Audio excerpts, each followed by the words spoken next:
খোঁজে কিয়ানো প্ৰেমৰে প্ৰাণে প্ৰাণে উকা উকা মনে দুহাৰে আমি পুনৰ কামবিলাক হাতত লৈছিলোঁ ঠিক তেনেকৈ আজি তাৰ ফলস্বৰূপে প্ৰহেলিকা নামৰ এটি আধুনিক গীতৰ ভিডিঅ' আমি আপোনালোকৰ বাবে মুকলি কৰি দিছোঁ মোৰ ইউটিউব চেনেলত ইতিমধ্যে উপলব্ধ হৈছে গীতটিৰ কথা সুশান্ত মনৰ গীতটি সংগীতেৰে সজাইছে আমাৰ ত্ৰিয়ন ভাইটিয়ে ত্ৰিয়ন মহন্ত ইতিমধ্যে আপোনালোকে ত্ৰিয়নে কৰা এটা গীত তোমাৰ উৎসাহত শুনিছে আপোনালোকে আৰু যিধৰণে আঁকোৱালি লৈছে গীতটি আশা কৰিছোঁ এই গীতটিকো একেধৰণে আঁকোৱালি ল'ব ত্ৰিয়ন মহন্তই সংগীত পৰিচালনা কৰিছে গীতটিত আৰু আশা কৰিছোঁ আপোনালোকে চাব সকলোৱে আৰু মন কৰিব গীতটি গুৱাহাটীৰ বিভিন্ন ঠাইত আমি শ্বুটিং কৰিছিলোঁ লকডাউনৰ পূৰ্বতে কিন্তু তাৰ পিছত যেতিয়া লকডাউন ঘোষণা কৰা হ'ল আমাৰ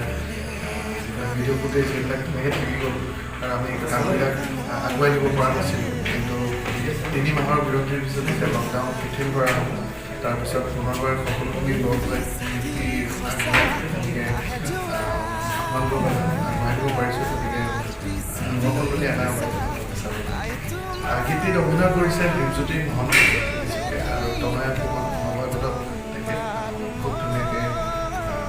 ভিডিঅ'টো হৈছিল কিতাপ সুমান্ত মেধি পৰিচালনা